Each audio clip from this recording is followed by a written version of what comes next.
இது ஆக்டிவா 125 வண்டி. இது சும்மா செக்கப்புக்கு வந்துச்சு. சர்வீஸ் சர்வ் பண்ணிக்கிறேன்னு சொல்லிட்டாங்க. அந்த ஆயிலை கழட்டி விட்டுருக்கேன். ஆயில் மாற்றணும். ஆயிலை பாருங்கள். ஆயில் யாரும் அளவு தெரியாமல் நிறையா ஊற்றிருக்காங்க. இதுக்குன்னு அளவுகள் இருக்குது, அதை ஃபாலோ பண்ணுங்கள்.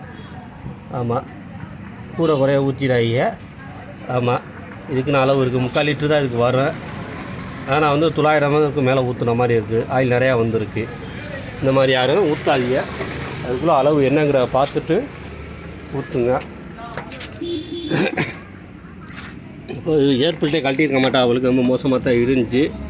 இந்த ஏர்பில்ட் இருந்தால் இருக்குது பாருங்கள். ஏர்பில்ட் இப்படி இருக்குது இல்லாமல் ஆயில் பசையாக வேறு இருக்குது. பார்த்தீங்களா, இது வந்து கழட்டியிருக்கவே மாட்டா அவளுக்கு. ரொம்ப நாளாச்சு. நம்மகிட்ட இன்றைக்கி தான் வருது. நம்ம அந்த புது இடத்துக்கு வந்திருக்கோமா, அதனால் இங்கே பக்கத்தில் உள்ளவங்க இன்றைக்கி தான் விட்டுருக்காங்க. ஏர்பில்ட்டே கழட்டியிருக்க மாட்டா அவளுக்கு. பாருங்கள், இந்த இடத்துல இப்படி ஆயில் பஸ் இருக்கா, இப்படி இருக்கக்கூடாது. இப்படி இருந்தால் ஸ்லோ ஸ்பீடு சரியாக ஓடாது, மைலேஜ் கிடைக்காது. இப்போ இது ஃபுல்லாக ஆயிலாக தான் இருந்துச்சு. நான் தொடச்சி எடுத்தேன். இதில் இன்னொரு தகவல் என்னன்னாக்க, இந்த இடத்துல டீப்பு வரும். இந்த இருக்கா, இந்த இடத்துல டீப்பு வரும். இந்த இருக்கு கழட்டி வச்சுருக்கேன். இந்த ஓட்டையை கண்டிப்பாக நீங்கள் க்ளீன் பண்ண, அந்த அடைச்சிருக்கு பார்த்தீங்களா, இதை நீங்கள் கண்டிப்பாக க்ளீன் பண்ணியே ஆகணும். க்ளீன் பண்ணாமல் மட்டும் மாட்டிடாதீங்க. ஏன்னு சொல்கிறேன்னாக்க, இந்த அதோட சேர்ந்த டீப்பு இந்த பார்த்தீங்களா, உள்ளே பார்த்தீங்களா அவ்வளோ மண் இருக்குங்க. உள்ள அடைச்ச மண் இருக்கா, இதையும் க்ளீன் பண்ணி மாட்டணும். ஏர் ஃபில்ட்ரு மாட்டும் போது இதை கண்டிப்பாக பாருங்கள்.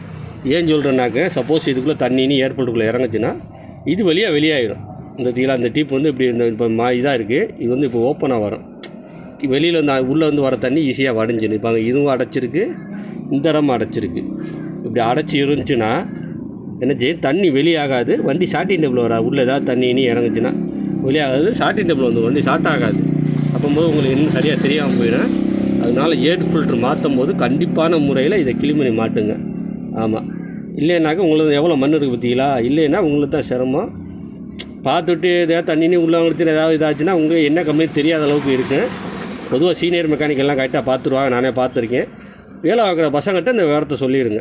ஆமாம், கண்டிப்பான முறையில் க்ளீன் பண்ணி மாட்டுங்க. இல்லாட்டி மறுபடியும் பிரச்சனையாக தான் வரும்.